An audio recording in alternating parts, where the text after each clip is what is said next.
Muy buenos días, hermanos. ¿Cómo están? Qué gusto vernos por este medio. Mi anhelo junto con mi esposa es que la gracia y la paz de Dios y de nuestro Señor Jesucristo abunde en nuestros corazones. Oremos. Padre Celestial, muchas gracias por nuestra salvación en Cristo. Te suplicamos en el nombre del Señor Jesús que prepares nuestro corazón y que nos des iluminación a través de tu Santo Espíritu para entender tu Escritura, a quien verdaderamente se debe temer. Amén. Recordemos que el Señor Jesús le ha venido enseñando a sus discípulos y también a nosotros su omnisciencia, su omnipotencia y su soberanía y su poder absoluto sobre la naturaleza creada por Él, sobre el reino espiritual, sobre todos los fenómenos de la naturaleza, sobre la enfermedad, por incurable que sea, y sobre la misma muerte física. ¿Cuál era el propósito de enseñarle a sus discípulos? Era para prepararlos y que confiaran en Dios el Padre y en Él integralmente, porque ellos dentro de poco tendrían que tener la gran comisión en toda la tierra, en el mundo que ellos vivían. Y el Señor Jesús físicamente ya no iba a estar con ellos, únicamente en espíritu, y con la autoridad de hacer milagros y prodigios en su nombre, como una señal de verdaderos apóstoles y discípulos del Señor Jesús.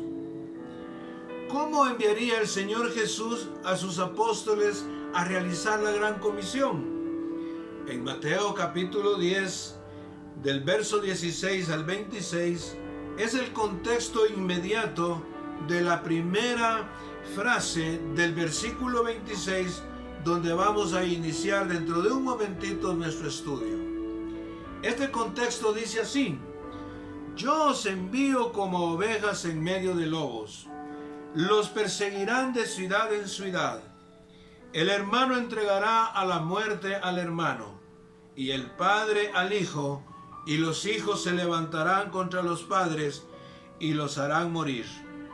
Guardaos de los hombres, y aun de gobernantes y reyes. Los entregarán a los concilios, en la sinagoga los azotarán. Seréis aborrecidos de todos por causa de mi nombre. Entonces, en la lectura bíblica de esta mañana, en Mateo capítulo 10, versículo 26 al 31, el Señor Jesús exhortó a sus discípulos 3 veces a que no tengan miedo y a tener una cierta intrepidez valerosa que se distinga de otras personas. ¿Será también para nosotros esa exhortación? Iniciemos en la primera orden de no tener miedo y que tengamos una actitud intrépida y muy valiente. Versículo 26. Así que no los temáis. ¿A quiénes se refiere? Ahora que ya sabemos el contexto, se refiere a esos lobos, a esos gobernantes políticos y religiosos, o sea, a todos los enemigos de Dios y del Evangelio de Jesucristo, influenciados, manipulados por Satanás y sus demonios. El Señor Jesús le dice a sus discípulos y también a nosotros: no le tengan miedo a esas personas que quisieran callar el Evangelio. ¿Por qué? Porque la verdad del Evangelio será revelada. El texto nos lo dice en Mateo 10, versículo 26. Porque nada hay encubierto que no haya de ser manifestado, ni oculto que no haya de saberse. Jesucristo es la verdad, que solo Él es el camino para encontrarnos con Dios el Padre, que solo Él es la fuente de vida en plenitud a todo aquel que le cree hoy. Pues en los postreros días todo estará al descubierto en la luz. Versículo 27 en su primera parte. Lo que os digo en tinieblas, decidlo en la luz. Todas las obras de la gente mala se hará visible a la luz del día. Entonces será revelada la verdad de los enemigos de Dios y del Señor Jesucristo. La maldad de esas personas ya no será posible disfrazarla en la política ni en la religión. El verdadero carácter de estas personas será revelado por Dios y mostrado a los presentes.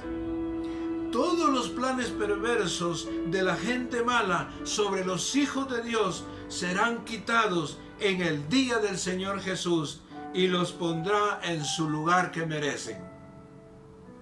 Versículo 27, segunda parte. Y lo que oís al oído, proclamadlo desde las azoteas. Lo que han oído de mi evangelio, dice el Señor Jesús, proclámenlo desde lo más alto, para que todos escuchen las buenas nuevas de salvación. Nuestra responsabilidad como discípulos de Cristo es proclamar lo que hemos oído de su evangelio desde las azoteas. El mensaje es urgente, debe predicarse a voz en cuello y claramente. Hermanos, qué preciosa exhortación la que tenemos en 2 de Timoteo, capítulo 4, versículo 1 y 2. Te encarezco delante de Dios y del Señor Jesucristo, que juzgará a los vivos y a los muertos en su manifestación y en su reino, que prediques la palabra, que instes a tiempo y fuera de tiempo, redarguye, reprende, exhorta con toda paciencia y doctrina. Ahora también es tiempo de proclamar las buenas nuevas de salvación. Hermanos, no debemos temer a esas personas que no aman a Dios ni a su Hijo Jesucristo. No debemos de temer lo que nos puedan hacer la gente sin Cristo, porque la oposición siempre va a estar. Ellos no quieren el Evangelio. La Escritura nos exhorta y nos anima en 2 de Corintios capítulo 4, verso 17, que todos los sufrimientos por la causa del nombre de Cristo solo será una leve tribulación comparada con el peso de gloria que será nuestra. Tendremos la alabanza de Dios mismo, 1 de Corintios 4, 5. Resplandeceremos como el sol del reino de Dios y Padre de nuestro Señor Jesucristo, en Mateo 13, versículo 43. Pero a quien no ame al Señor Jesucristo, la sentencia la declara 1 de Corintios, capítulo 16, verso 22. El que no amare al Señor Jesucristo, sea anatema. El Señor viene. Ahora el Señor Jesús nos guiará y nos alentará, diciéndonos una verdad contundente: a quien verdaderamente se debe temer.